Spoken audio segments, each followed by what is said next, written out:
Good day. I'm Michael Fisher, here to talk about this amazing word, concept, theory of everything called transformation. I promised earlier in the last video I was going to do a series of videos on the history of transformation. And that word, again, can be used in very common language. You might be familiar with somebody using the word water can transform into different states. Mist, steam, freeze, and become ice. So we'd call it water transforming, ice transforming back to water. Many other uses that you can see in the word and how people use transformation. Fundamentally, the sort of common way of understanding transformation, not that I'm doing a history of etymology of the word itself at this point in the videos, but it would be something like a big change. So we would have something called just changes, then we might call something like reforms or reformations, and transformations, kind of a big leap from reformations and changes being the most common. One of the quick, easy examples is if I wanted to change my life, I might go up into my apartment and I might change the furniture and put it in different places. Number two, I might then move to wanting to reform my life and I actually get rid of all that furniture and go buy some new furniture, different style, different feel, feels more like who I am, and I've reformed my apartment. Perhaps reformed my life, perhaps not. To make a transformation in my life, I moved from the apartment. That's my quick little intro, and I want to just share with you, I'm going to be going a lot deeper than that and those uses of transformation here in this video. I am going to particularly follow from the 1970s into the 80s, 90s, 2000s, and on to today. And that is going to be because I'm doing an autoethnography of transformation. Autoethnography being sort of all about my life and experience and how I then connect that to the ethnic, the cultural background of what's going on around me, including the very evolution and history of ideas and changes going on in the broader world. So it's that combination integrated, it makes an autoethnography. And no one that I know of has done an autoethnography of transformation. I could be wrong on that, and if you know of anybody who has, let me know. Take a breath. Drop my breathing from the higher chest level, which is very common in our intellectual culture, very common in the Western modernist world, and drop that down, down, down into the lower parts of the belly, more common in the East in communal cultures, which connects closer to the earth. So one could say that that was a beginning piece of mindfulness practice that is also part of transformation. Mindfulness being a very popular and popularizing term today. And I won't go into that critique here, but one needs to do a huge critique. And some people are in a serious one of both embracing the direction of mindfulness practices and bringing that into education, especially because I am an educator, and bringing it into therapy, etc. I am a therapist in my own way. And all of that is not necessarily going to bring transformations. It's a beginning. That's why I just took you through that short little practice. So let me introduce transformation through 4 books that I grabbed when I said, well, where would I start? Going back to the 1970s. And I'm going to bring my life in even a little bit earlier before I do that. And so I'm going to just show you 4 books really quickly with titles to get a sense of the history of transformation in my life, of what really was meaningful to me. 1972 and 73, this book was created by George Land. 1972-3 again, about that exact same period, this book was coming out. George Leonard's The Transformation. And that gets into the transformation movement. So from the 70s, then we jump into the 80s. This was the first book I was exposed to in the 80s, when I really first remember carefully actually encountering the word transformation that had a lot of meaning. And there's a story behind that. Thank you to Jean Robertson, who introduced me to this book. In fact, I think she bought this copy and gave me and other people in the conscious community we're in Olds, Alberta, this book.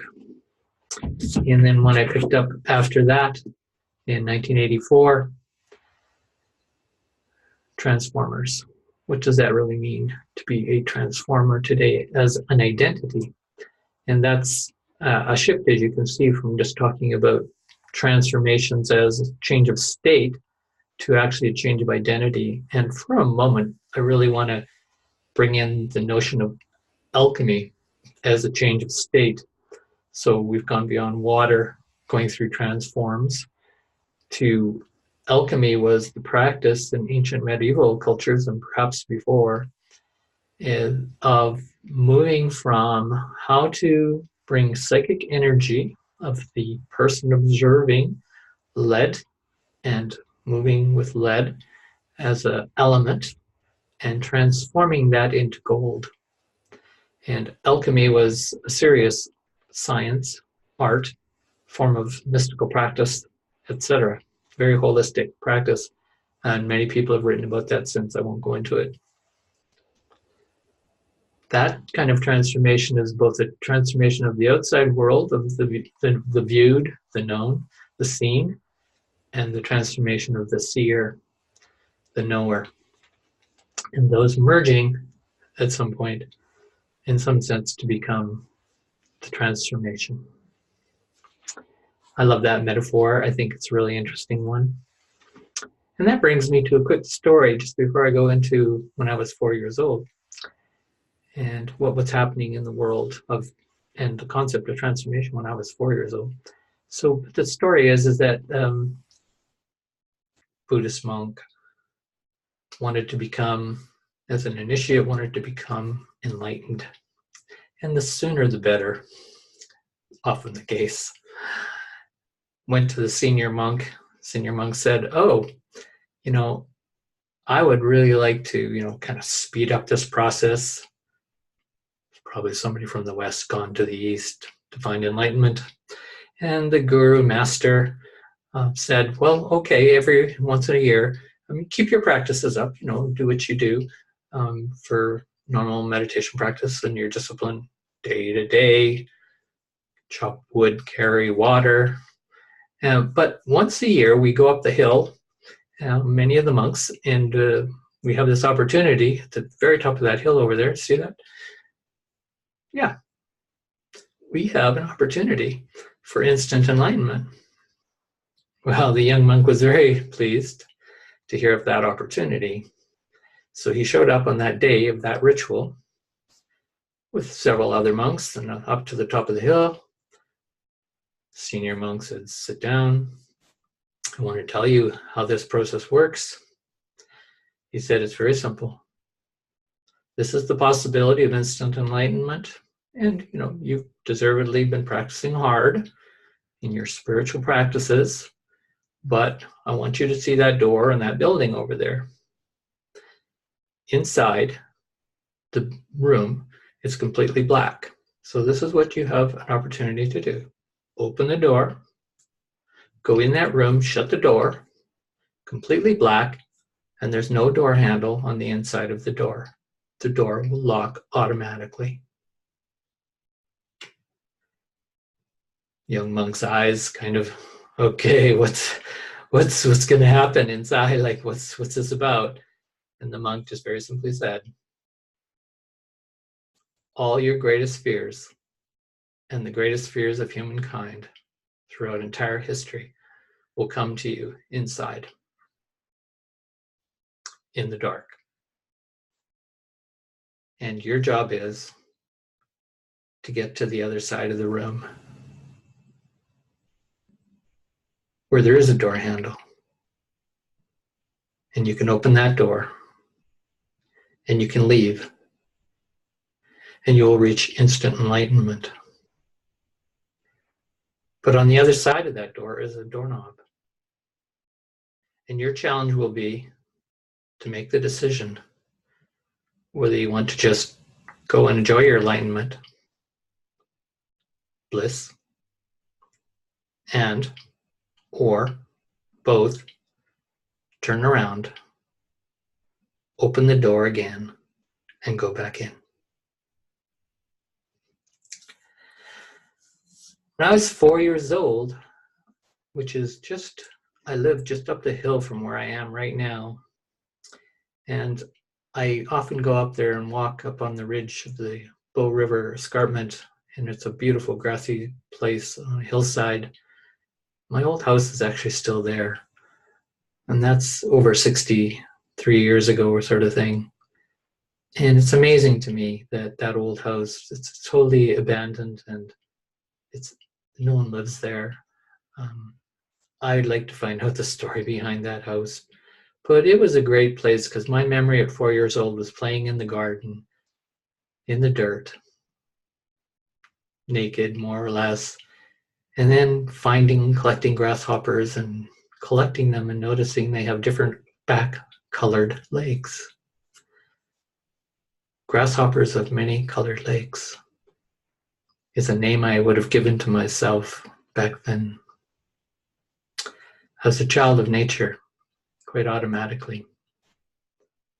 But in that same year, this would have been 1956, Lewis Mumford, a great sociologist, someone I highly recommend for anyone today to read. His work inspired, in 1953, a book he wrote called The Transformations of Man. And that is kind of a history of the massive big changes, right? The transformations when you leave your apartment, using that metaphor, and life changes dramatically in almost all ways, from body, mind, soul, spirit, to culture, to sciences, to arts, to religion, to moralities. Our very way of being, like in the alchemical transformation notion. A big shift.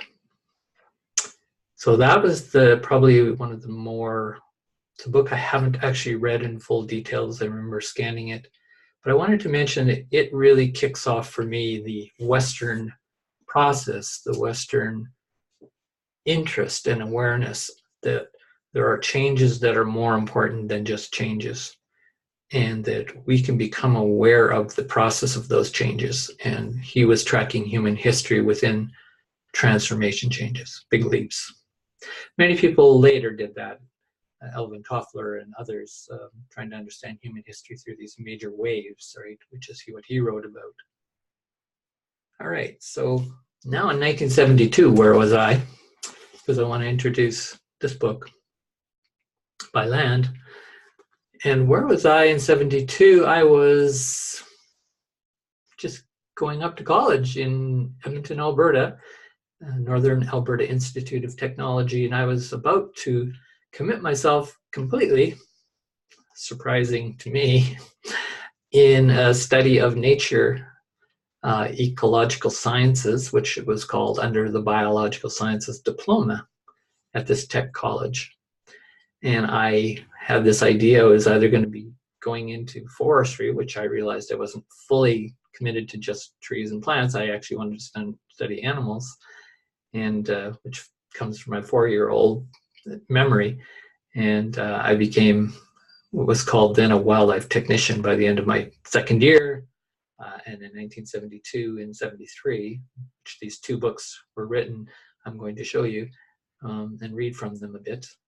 I was working in the Hinton area of Western Alberta in the foothills as a wildlife technician with an environmental consulting firm that was hired to study and do an environmental impact of the coal strip mining operations at Luscar, actually, just south of Hinton and west, up in the subalpine area. So I lived in a cabin with the rest of the wildlife technicians and meteorologists and forestry guys and that were on the team, consulting team, and we tracked and walked that area, huge area up in those foothill mountains for a whole year.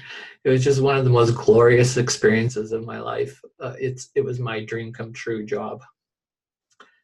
Won't say more about that, but at that same time, which I didn't know about what transformation was and never heard of the word that I knew of by 1972, I was just out having a lot of fun, and I was concerned about the environment. Obviously, I wouldn't have gone into that degree. But this book came along, so a very unique guy, and it's called Grow or Die, The Unifying Principle of Transformation. A unifying principle. So this dude was after a universal theory to try and explain all growth and development in all organisms, living systems. And that's what interested me. So I'm just going to read, this is from the new edition many years later. The new edition of Grow or Die reintroduces Land's classic theory. At the root of the principle of transformation lies a single concept, growth, the most basic and universal of drives through which, says Land, all biological, physical, chemical, psychological, and cultural processes are intrinsically equivalent. There's unifying principles we can understand. I just tagged a page here to read from Land himself. Again, this would be 1973. Heretical as it may seem, there is a logical and understandable viewpoint that explains the infinite variety of seemingly paradoxical acts of the human species. Several years ago, Abraham Maslow, the great humanistic and transpersonal psychologist in America, concluded that there was a scientifically discoverable basis to humans' unique properties. As the father of the third force in psychology, Maslow, he recognized the urgent need for man to explain, understand, and encourage such baffling phenomena as creativity, joy, and dignity. He felt the pattern of relationships between these human experiences and the biological roots of life itself could reveal a unifying concept of all life, a concept to help answer many questions that have puzzled man from the beginning of history. We call the theory that begins to integrate these relationships transformation. Through it, we can acquire an understanding of not only the self-actualizing acts of man, but also his unbalanced and destructive behavior, a dichotomy that has long preoccupied psychology. This theory of man, this theory of transformation, falls far outside existing ideas of human behavior. As the recent movement towards humanistic psychology and the revolution in psychoanalysis testifies, current theories have simply provoked dissatisfaction with and distrust of the sciences themselves. Too much of man's essence is missing in the present criteria, this cafeteria of orthodox theories. They are concepts that do not solve man's problems and that do not fit the facts. As Science, the famous magazine Science, reported on the 1971 annual meeting of the American Psychological Association, quote, "There is less agreement than ever on the nature of man and how to affect it," end of quote. This theory grew out of a tendency, basically, Land argues, of all these different schools of thought, you know, the environmentalist, the humanistic schools, the behavioral schools, the realist schools, and so on, that they weren't really getting together to understand something more unifying. And he wanted to find a way to bring them together and bring many fields, so interdisciplinary, across to transdisciplinary fields, to explore and help solve the humans' problems on this planet. Transformation, he writes, is an attempt to reunite the artificial and the natural, philosophy and psychology, psychology with biology, science with art, and emotion with reason. This new union is a part of the revolution of science that has leapfrogged Darwin and re-explained Mendel. He's going after something deep. So here's what I remember. So I didn't come across this book till early 1980s, again in that learning community that I was part of in Olds, Alberta. But there's a diagram here that is called a continuum of growth. And I will show it briefly because it's stuck in my memory ever since, and I always come back to it in many different ways, intuitively and or, you know, actually logically and analytically. I come back to this diagram he had, which is the general pattern of growth. Just let you look at it. I'm not going to try to explain it all, but it's the diagram itself. And I've added that red loop, which is to show that red loop is really where there's always this big change going on, change as you follow that arc on that graph. And he identifies 3 different kinds of changes. But he's also said, but pay attention as we understand this principle of growth. So this, he said, applies to all life growth patterns. And he said, there always is at that particular stage where I've drawn it roughly, when there's this possibility for this very higher level growth, what he called mutual change, mutual growth, which is relational and a very complex growth. He said there's always that possibility that the system, the living system, will pull back and turn out off the shape of that growth model, that growth curve.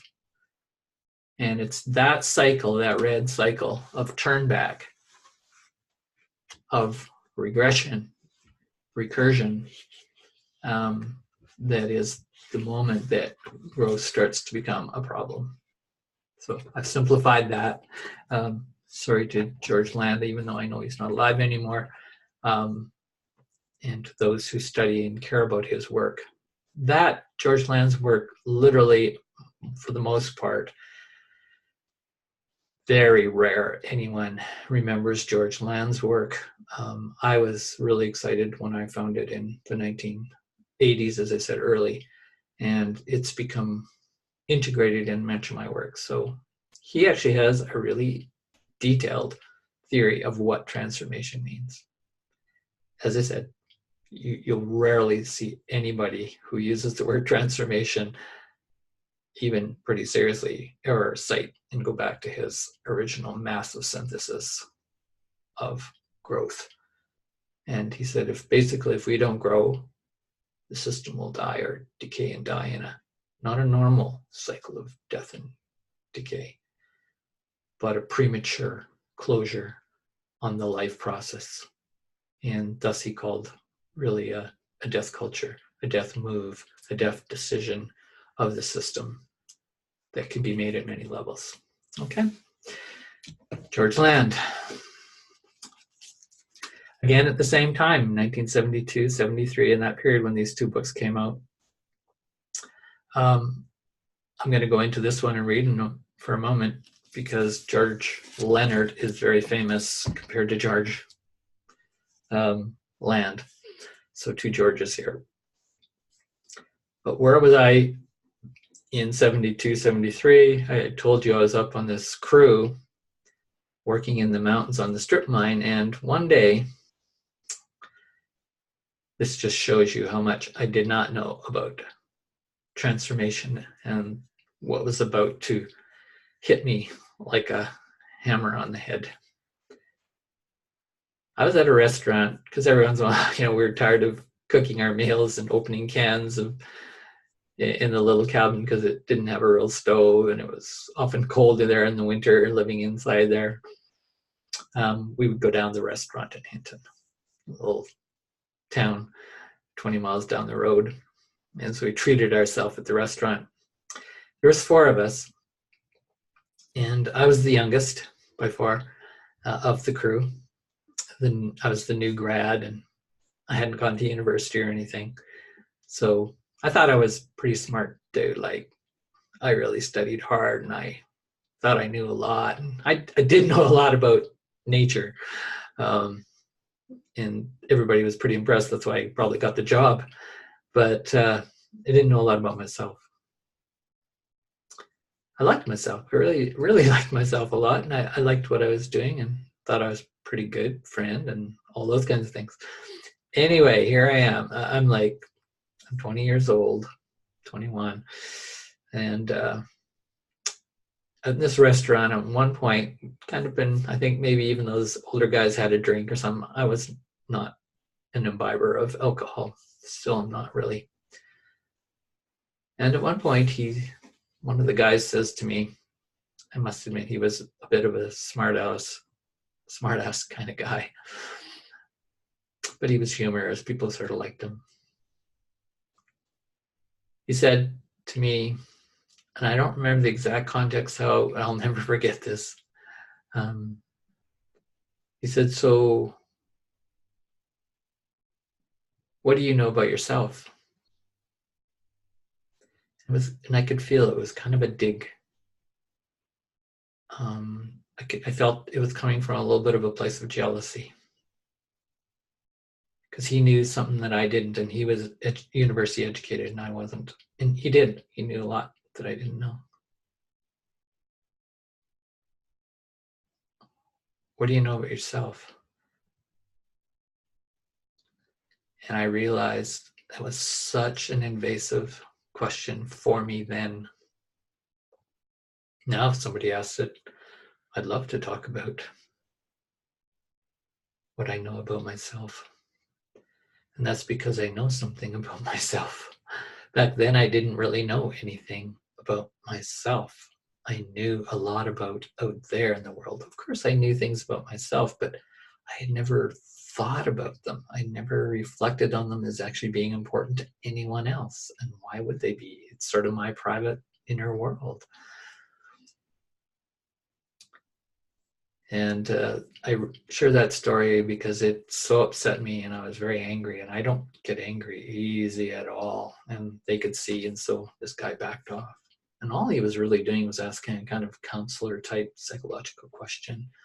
Wanted to get to know me more. I didn't want to share myself more with that dude or anyone who I felt in some sense was kind of putting me down, like criticism because I wasn't good enough or basically, I think my answer was, there's nothing to share. I have nothing to share that's of any importance or interest. And I am who I am. I think I said that. But it stuck with me. And that leads to another experience I'll briefly share in the 70s. Well, this would be probably about 6 years later. Went back to university. Well, never went back, but I went to university because I wanted to upgrade my education for various reasons. I won't go into that. And wanted to become a biologist and eventually went into education. As I was finishing my environmental biology degree, I said, well, I really want to be in education because I can really bring change in the world. I probably wanted to bring transformation too because I couldn't stand how humans treat the planet or themselves or each other. But it was a communication class, 200 level, first time I'd ever been, because I'm, again, you can hear it, science, 2 degrees in sciences all the way. I was kind of a rational type guy, but I was sensitive too. I was a really good observer. That's what I learned in science. But went into this class and very quickly in the 3rd or 4th session, So this is a class where you're behind mirrors and psychologists are watching you, observing you as part of the class, and you're supposed to learn how to communicate. And I was very good at pointing out people's patterns and behaviors and even interpreting them. I was this kind of natural therapist in a way. I was really good at it, and people go, wow, that's really profound, or oh yeah, that really feels right, thanks for sharing.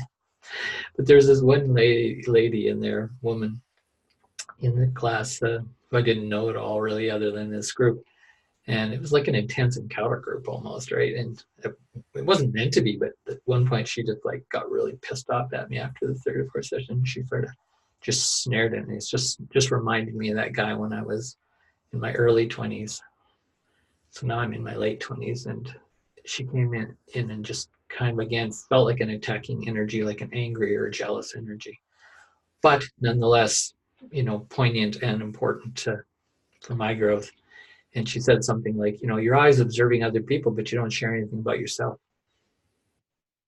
Remember, this is like in a group of 15 people and some pretty girls and guys, and like, I was impressing people, and all of a sudden this was not impressive. I was actually on the hot seat, and it brought great terror into the deepest parts of my heart. I faked my way through that, defending myself. I don't think I really shared anything more about myself. That session ended. I remember leaving the door, walking off on my own at a quite quick pace to go back to some other courses or something, next course. And I knew inside, I said, I am not going back to that lab. I am dropping that class pronto. And I did. It was really embarrassing. I felt so much shame and not wanting to go back and face and handle the class like other people were handling it. I abandoned it. And I was so alone. I was so alone. And I can feel that even now, right? Inside. Because I had never knew how to talk about that part of myself. So I learned terror very deeply. And it really was not that I wasn't safe in that room, but that's what it felt like. Very important experience psychologically. And without that self-knowledge, right, in these two situations of my growing up, there's no way I was going to transform. There's no way I was going to make a big change. And the big changes really came later when I finished my degrees and met my first partner, because I wasn't a big dater or anything, but I did meet a woman eventually in the late 70s, and then she introduced me to people like William James and some of her instructors who were in philosophy and religious studies, and Carl Jung and Joseph Campbell, and studying myth and states of religious experience, and William James, varieties of religious experience. And all of a sudden, because I really loved this woman and thought she was really brilliant, and she had a degree in religious studies and she was taking an education degree, the future was that we were to get married, and we did, and had 2 children and moved towards Alberta to have those children. And I was a school teacher, and then major changes, reforms, and transforms were happening and going to come in the next decade, the beginning of the 1980s. And the 2 books that I flashed in front of you on transformation, I'll return to in the next video. And I'll tell you a little bit more about that experience of transitioning to both become a husband, a father, a school teacher. And I got to really practice and be the teacher I really wanted to be. And that was 1980. And been a teacher ever since. So glad to share those with you. Glad to get this started, this series. And the subtitle really, I think, is Who's afraid of transformation? Thanks. See you again.